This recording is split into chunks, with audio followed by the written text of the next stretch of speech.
الجزائر والسعودية وبينهما إيران. لما السعودية أطلقت عاصفة الحزم في اليمن كان في توقع أن كل الدول العربية هتقف مع السعودية، إلا أن موقف دولة الجزائر الشقيقة كان موقف مخالف. الجزائر الدولة الوحيدة اللي رسميا اعترضت على عاصفة الحزم ولم تشارك فيها، وقالت موقف رسمي أنها ضد عاصفة الحزم. في دراسة مهمة على موقع الجزيرة نت ومواقع أخرى، هذه الدراسة بترصد العلاقة التاريخية اللي بين الجزائر وإيران، وبالتالي بتمثل ضغوط على السياسة الجزائرية في هذا الإطار. ببساطة الجزائر حريصة أن يكون عندها علاقة كويسة مع إيران، سواء أيام الشاه أو أيام الخميني. أيام الشاه كان دور الجزائر رائع الحقيقة في أنها تقرب بين العراق وإيران أثناء الصراع والمشاكل الحدودية، والرئيس القوي هواري بومدين هو اللي قعد صدام حسين وشاه إيران وأنجز معهم اتفاقية الجزائر 75 اللي هي اتفاقية الحدود. سقط نظام الشاه، كملت الجزائر مع النظام الجديد. صحيفة الشرق القطرية بتقول إنه في هذا الموضوع من المؤكد إن الضابط اللي كان جنب الخميني أغلب الوقت والطيارة جاية من باريس رايحة طهران، هذا الضابط كان من المخابرات الإيرانية الجزائرية. ده كلام الشرق القطرية، إنه المرافق اللي كان مع الخميني هو ضابط مخابرات جزائري. بعد كده العلاقة كانت قوية بالخميني. لما إيران قطعت علاقتها الدبلوماسية بأمريكا، اللي قامت برعاية المصالح الإيرانية في أمريكا الجزائر. أزمة الرهائن اللي توسطوا للحل الجزائر. ده مش معناها إن الجزائر يعني بيعملوا هذه العلاقات من أجل محور جزائري إيراني، لا، إنما من أجل أن يكون لهم دور مهم في الوساطة بين إيران برضو النظام الجديد وبين النظام العراقي وبين المحور أو المشرق العربي. بعد كده جت الحرب العراقية الإيرانية. الجزائر خدت موقف على الحياد، أغلب الدول كانوا مع العراق. الجزائر قالت لأ، نلجأ للوساطة والتفاوض. وزير خارجيتها قتل وهو في طيارة وقعت بيه الطيارة على الحدود التركية العراقية في أثناء جولات الوساطة. والجزائر كانت جادة في الوساطة بين العراق وإيران لدرجة مصرع وزير خارجيتها هو في هذه الجهود، لكن لم تنجح الوساطة الجزائرية كما نجحت عام 1975 في عهد هواري بومدين.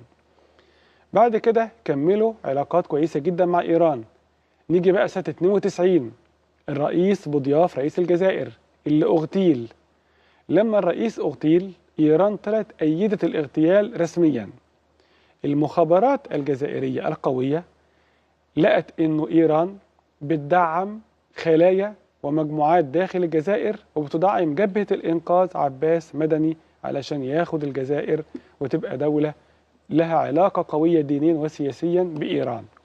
قطعوا الجزائر للعلاقات مع إيران. جاء الرئيس بوتفليقة رجع للخط التاريخي، لأنه كان زمان وزير خارجية بومدين وكان موجود في اتفاقية الجزائر، فهو قال لا، نرجع تاني إلى علاقات كويسة بين الجزائر وإيران. واستمر ده ماشي لفترة، وده ما كانش عامل ضرر كبير على الإطلاق بأي بلد عربي. لكن لما حصلت عاصفة الحزم والسعودية فوجئت أن موقف الجزائر رسميا هو عدم التعاون وعدم دعم عاصفة الحزم، وأن الجزائر مع حل سياسي وأن الكل يجي، لكن لابد أن يكون الحوثيين طرف من الحل وهم كمان يجوا الجزائر في إطار مفاوضات، ده ضايق السعودية. الإعلام الجزائري بدأ بقى يتكلم أن في تضييق على الطيران الجزائري في المجال الجوي السعودي وقت إجلاء الرعاية الجزائريين في اليمن، ان هم عملوا بشكل مش كويس، ان في مطار جدة عانوا شوية. كلام في الاعلام الجزائري ان السعودية كانت متضايقة جدا ولا تزال من موقف الجزائر من عاصفة الحزم ومراعاة الجزائر علاقتها بإيران في هذه الأزمة. الجزائريين كمان طبقا للصحافة وتحليلات أخرى مستائين في رأيهم ان السعودية ساهمت في ان سعر النفط ينزل ويتراجع، وإن ده أدى إلى أزمة اقتصادية كبيرة في الجزائر اللي دخلها 95% من دخلها بيعود إلى النفط.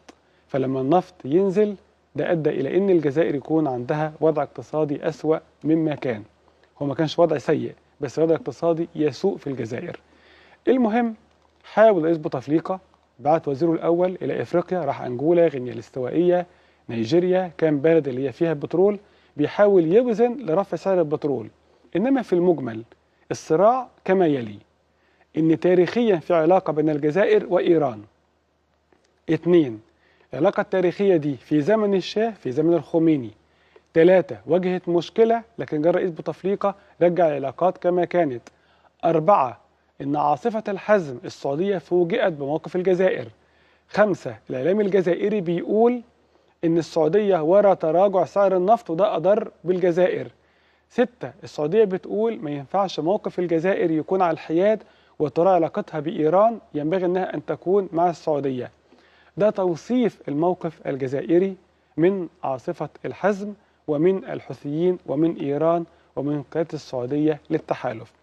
طبعا ده موضوع في منتهى الأهمية والخطورة، لأن الجزائر دولة رئيسية في المغرب العربي وشمال إفريقيا، والسعودية دولة رئيسية في المشرق العربي، وإن العالم العربي في أمس الحاجة إن لو في مسافة للاختلاف أو مساحة للاختلاف أو في تباين في بعض المصالح، إنما لابد أن هذه المحاور العربية الرئيسية وعلى رأسها الجزائر والسعودية وبينهما مصر، وليس الجزائر والسعودية وبينهما إيران، ينبغي أن ده يكون واضح تماما أن لابد من تكتل عربي قوي، ونضع الخلافات في إطارها المعقول، وندرك أن في مشروع إيراني تركي إسرائيلي من أجل الاستيلاء على المنطقة، وأنه لا يوجد للعرب إلا العرب، ولا يوجد عونا لنا من بعد الله إلا أنفسنا.